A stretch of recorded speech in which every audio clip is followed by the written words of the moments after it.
Red wine has long held a paradoxical place in the realm of health advice. One moment it's celebrated as a heart-healthy indulgence and a source of youthful antioxidants. The next it's being eyed with suspicion as a potential skin-aging saboteur.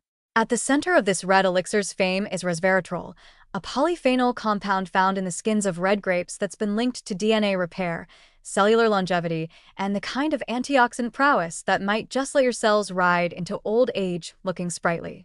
But here's the catch. Resveratrol rides into your system on a molecule of ethanol, and ethanol is not exactly the angel of youth.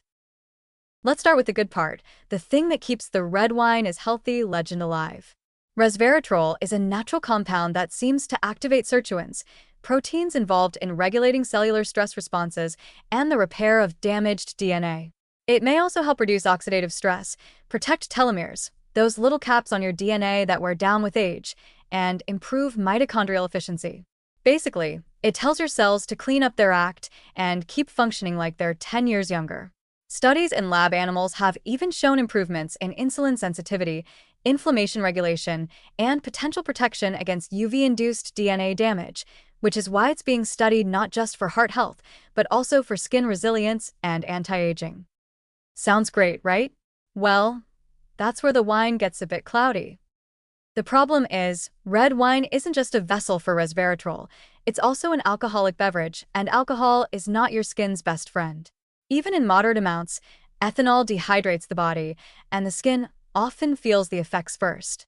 Reduced hydration means diminished skin plumpness, dull tone, and slower repair after sun exposure or oxidative stress. Worse, alcohol interferes with vitamin D metabolism, particularly in the liver, where D is activated into its usable form. This could dampen your body's ability to support immune health and collagen production, especially in sun-exposed skin. If your plan was to sip wine to fight photoaging, that 1-2 punch might backfire. And before you think, I'll just drink more wine to get more resveratrol, let's do some math. The average glass of red wine contains about 0.3 to 1 milligram of resveratrol, while many of the effects seen in studies use doses of 100 to 500 milligrams or more. That's somewhere in the neighborhood of 100 glasses of wine, enough to make your liver resign via email. So yes, wine contains resveratrol, but not in therapeutic amounts unless you're trying to become a medical experiment or develop superpowers through fermented grapes.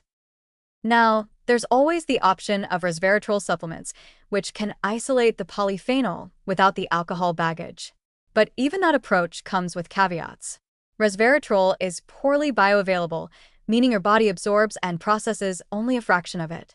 Some newer formulations try to improve this with nanoparticles or lipid carriers, but the clinical benefits in humans are still a topic of ongoing research. You may be better off eating red grapes, blueberries, cranberries, or peanuts, all of which offer small but steady amounts of resveratrol without the hangover or the midlife crisis bottle collection. So, where does that leave red wine? Think of it as the cheeky friend who's fun in moderation but terrible at giving advice. A glass here and there may contribute to stress relief and some social lubrication, both arguably useful for your health in indirect ways, but it's not a reliable strategy for long-term DNA protection or skin support. In fact, relying on red wine as a beauty or anti-aging routine is a bit like trying to clean your windows with syrup.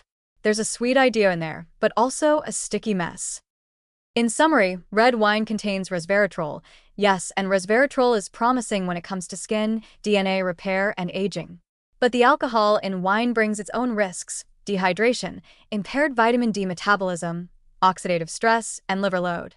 So enjoy your glass if you like it, but don't toast to it as your skincare routine.